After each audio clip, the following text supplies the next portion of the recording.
大家好，我是陈少秋，来自于香港，在新加坡生活21年了。那当兵的时候，有一班朋友陪你苦，让我觉得在新加坡其实不那么寂寞。我是一名厨师，对我来说，做菜不只是一份工作，而是一种坚持。我没有想过，除了做厨师之外，还会做什么。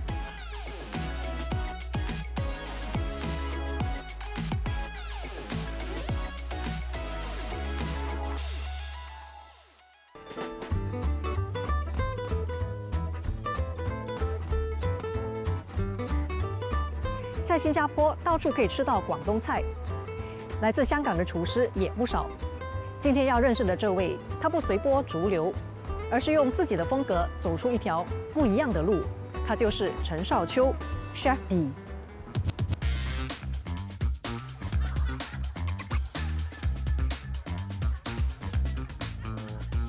三色神湯、火州炒飯。Hello， 少秋。Hello， 你好啊，你好去妈妈。你好，谢谢你邀请我过来。那我知道你是行政总厨，是。那行政总厨在厨房一般是做什么的呢？每天早上来了，我先检查那些海鲜来的新不新鲜，然后再来就是来中线看一下砧板切配的东西，再来就是锅头这一边的话呢，其实就是看他们炒的东西要试味道了。你在新加坡已经21年了，是。所以当初是为什么过来的呢？当初因为90年代很流行那种香港出生出国工作，那爸爸他选择了新加坡，因为华人比较多，他觉得我们比较容易沟通这一边，对，那就过来了。所以是耳濡目染，而且是很自然的，就是踏入餐饮业这一行。因为从小都是在接触这个餐饮这一方面的资讯，然后又从小自己也喜欢煮东西，这个原因，然后才会进入这一行。你有没有想过，如果你的父亲不是厨师的话，你可能不会进入这行？真的没有想过，除了做厨师之外，还会做什么？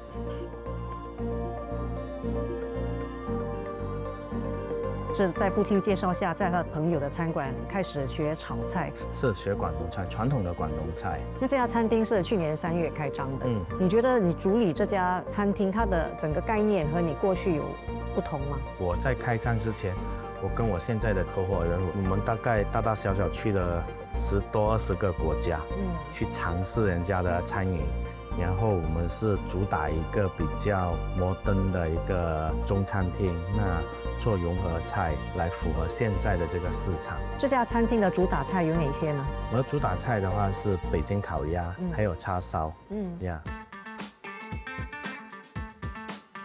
来给你介绍一下我们的北京烤鸭的炉，这个其实是北京他们真正在用的都是这样子的炉，它的温度啊各方面呢会比较均衡，然后你很容易看得到鸭的颜色。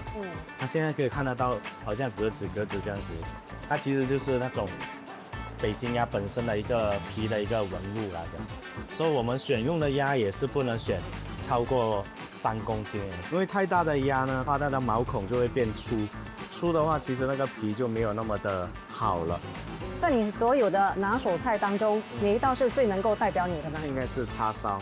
叉烧是广东人一定会喜欢的。那味道的话，我们也是用了很多果香的东西去腌制它。那为什么说叉烧最能够代表你呢？因为广东菜一定有烧腊嘛。那叉烧其实是我从小很喜欢吃的一道菜。那我想说把港式的那个味道带过来新加坡，我就钻研了这一道菜很久。也是因为这道菜，所以我现在的老板请了我。广东菜的话，其实新加坡人都很熟悉啦。那有些人就喜欢传统的，有一些又喜欢新式的。那你是怎么样去综合这2方面的需求呢？因为现在毕竟很多人都会手机先吃嘛，除了要好吃以外，颜色的一个搭配也非常的重要，你的摆盘也非常的重要。那以前广东菜的话，在人家的认知就是只要你够热就可以了，够火候。那我觉得这2个是必然的，在这2个必然的同时，你要给顾客有一个全新的样貌的话，我觉得我要融入一些可能西餐的一个呈现方式给我现代的顾客。那你做菜的理念是在传统里面找寻一些新的元素，以创新的手法或者新的手法去呈现。那要怎么样保持创新呢？如果保持创新的话，就是不断的尝试，然后多看煮菜的一个方向。好像豆腐没有味道，有一句话叫做“无味者让它入其味，有味者让它出其味”。其实有味道的就是火腿呀、老鸡呀，你要把它的味道提炼出来。无味道的话，你需要辅助一些东西进入这个食材里面。所以我们在创新的，只能说大胆尝试，天马行空。你今天要研发什么新菜色？我今天要研发的是一个鳕鱼。首先我是先炸一下它。油炸。对。现在好了，看它金黄色，你在这里滴一下油，然后再把它放进来这一边。今天就是让每一个都裹上那个汁。鳕鱼的话，它比较多油脂，说炸的时候它不容易太干了。酱汁方面的话，其实我是选用了一些上等的酱青，还有一些八角啊、桂皮啊、一些糖去熬制的，所以它做起来的话，它会比较好像有拉丝的感觉。所以咸甜是咸甜是的，所以我们做一个餐前的一个小吃。那这道新菜的灵感来自哪里？其实它就是我们港式的一个油浸鳕鱼块，所以我等一下会做一点烟熏的一个步骤，那个味道层次会比较丰富一点。对，这个就是一个桂花，麻烦。桂花。对，可以帮我放一点在这一边吗？这样子。再多一点。再多一点。OK， 那就够了。因为这个是烟熏枪嘛，我就这样子把那个烟打进去，先开。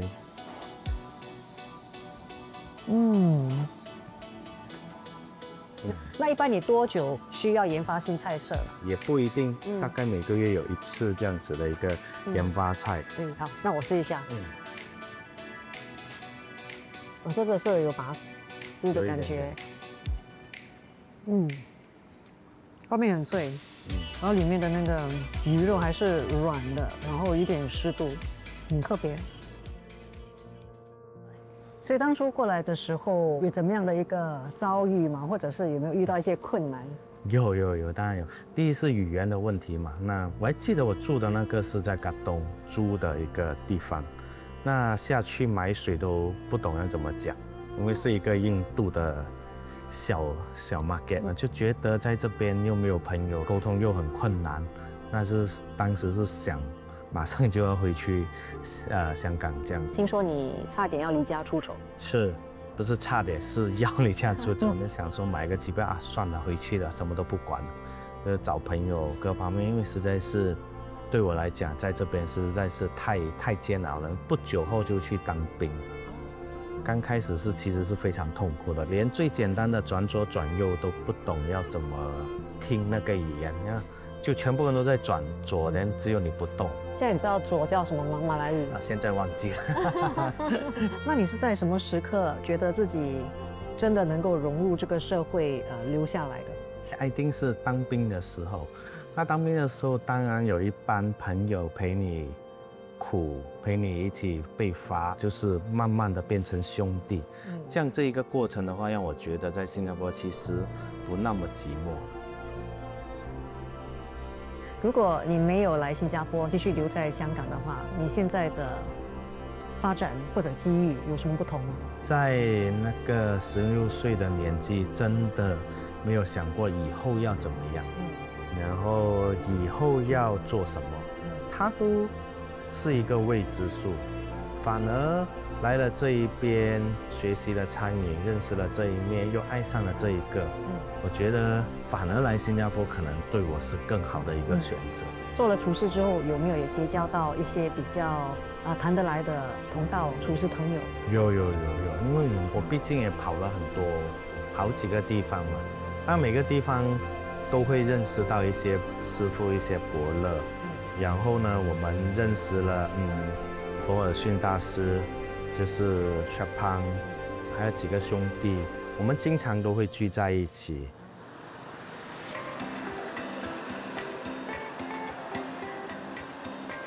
你们常来这家餐厅？因为每次聚餐都在这一边，然后他又开到很晚，很适合我们厨师下班了过来消费。所以是因为它开得晚。也是好吃啦。好，我们进去吧。来进。哎，师傅。哎，你好，来了啊。对。嗨，你好。你好，你好。冯师傅，你好。走。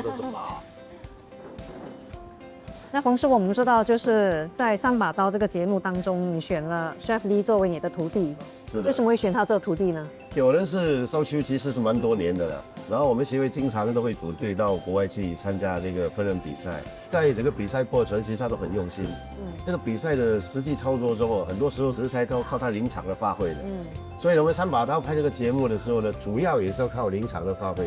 他本身有这个实际的作战的经验，所以我想他应该可以胜任这个徒弟的这个任务了。所以就选了他。所以实际合作下来，你怎么看待这个徒弟呢？我觉得他有过之而无不及，真的非常棒。不管是在节目方面，或者是在个人的事业方面，都非常的出色。我想在年轻的厨师里面了，我觉得他已经是属于那一种的青翠来胜利了，有点受宠若惊。哎呀，尽力做好自己。毕竟是学傅啊，这个。哎，厨师朋友来了，来，兄弟们。来介绍，这个是你好，曹勇，你好，曹金顺，你好，来这是小黑，你好，那也是个勇武胡哥，你好，那个老板，对吧？介绍一下，这个一定要介绍这里的老板，对 ，Thank you。然后这些都是我们公司们的师兄弟了。那么其中曹勇我知道，就跟你是同兵营的，对，同兵呢也是一起。做厨师，我们08年开始就是在一起当兵，然后到10几年的时候，刚好一个巧缘的机会遇到他，然后就拉他一起跟我一起去做厨师。虽然大家平时工作都很忙，但是很多时候我们都会有一些聚餐，他们都是非常团结的一班，很难得，甚至是出国的比赛，他们都经常展现是一个非常团结的一个团队的精神。来临7月份也有一个比赛，我们也是有个开会在这边。是，然后其实我觉得这边除了聚餐以外，其实也是一个学习的一个基地在这一边。是，那我看你在工作上花很多时间啊，对，然后还有时间陪家人吗？其实有了，就挤一下安排几个小时也是陪伴。那比赛的话，时间训练其实是很长，其实通常都要到天亮，这个时候才能回去。所以蛮累，可是你还是会争取抽空陪家人。这个是一定要的，要陪孩子。暂时可能是晚上比较不忙的时候，可能睡半天，还有我们出去吃个饭之类的。哎呀，这个叫做呢個咖喱都對，招牌是，哇，秋叶，招牌菜這樣啊，這些全媽媽煮開的味道這樣啊。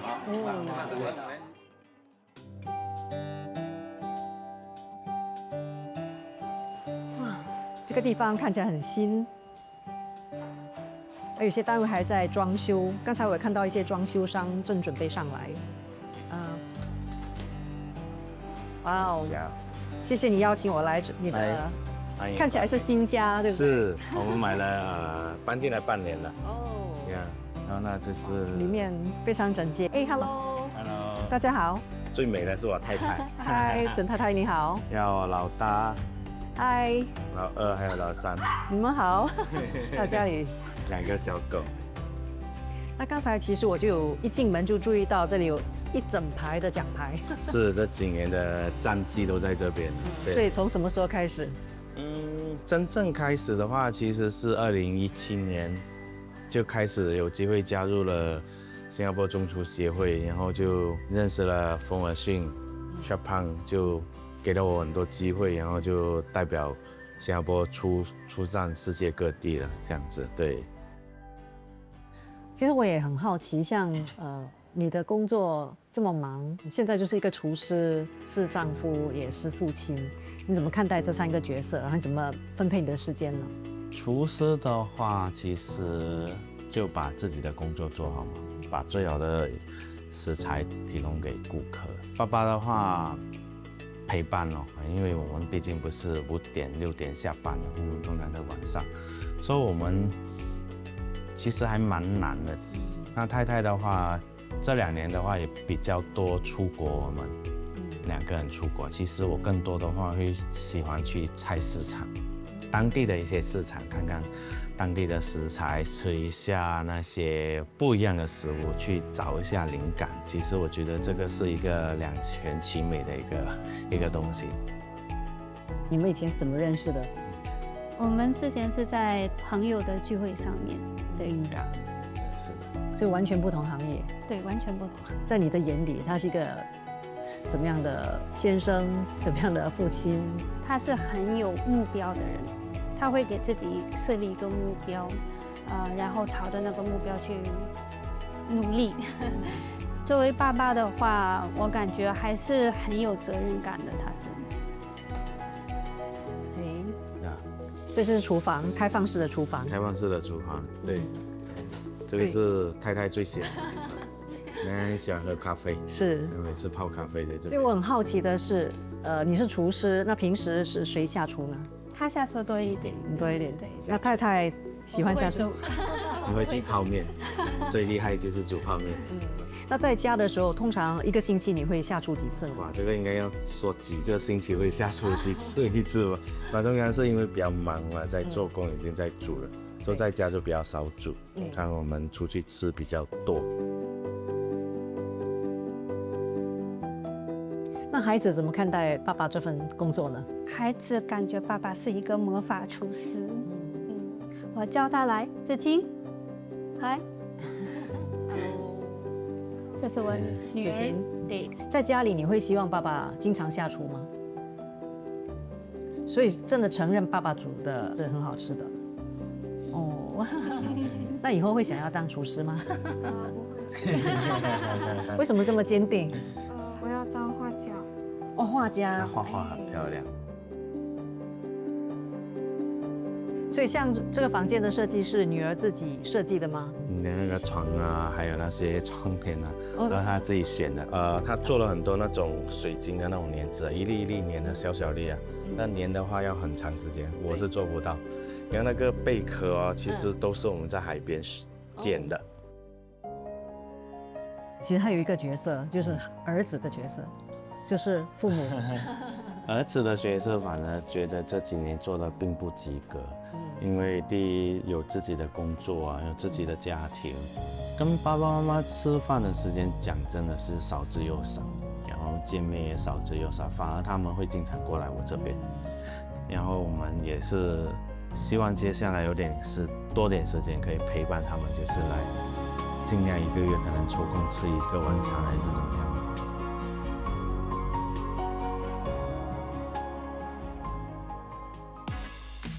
到新加坡发展的香港厨师并不少，但是像陈少秋一样，从小就跟父亲来到新加坡，而且长大后当了厨师，并且做广东菜的，这样的例子应该并不多。本地的餐饮业百花齐放，各有各的精彩，但是要适应本地环境，而且又要跟得上时代的脚步。作为本地香港厨师的第2代，陈少秋的烹调手法，除了在传统中融入现代的元素，也看得到本地美食的影子。当他谈到父母亲的时候，语气有些无奈，主要是因为他觉得自己没有时间多陪伴他们。但是我觉得，父母亲对孩子最大的期望，莫过于希望孩子过得开心。我想，如果我有机会见到陈少秋的父亲，他也会这么说的。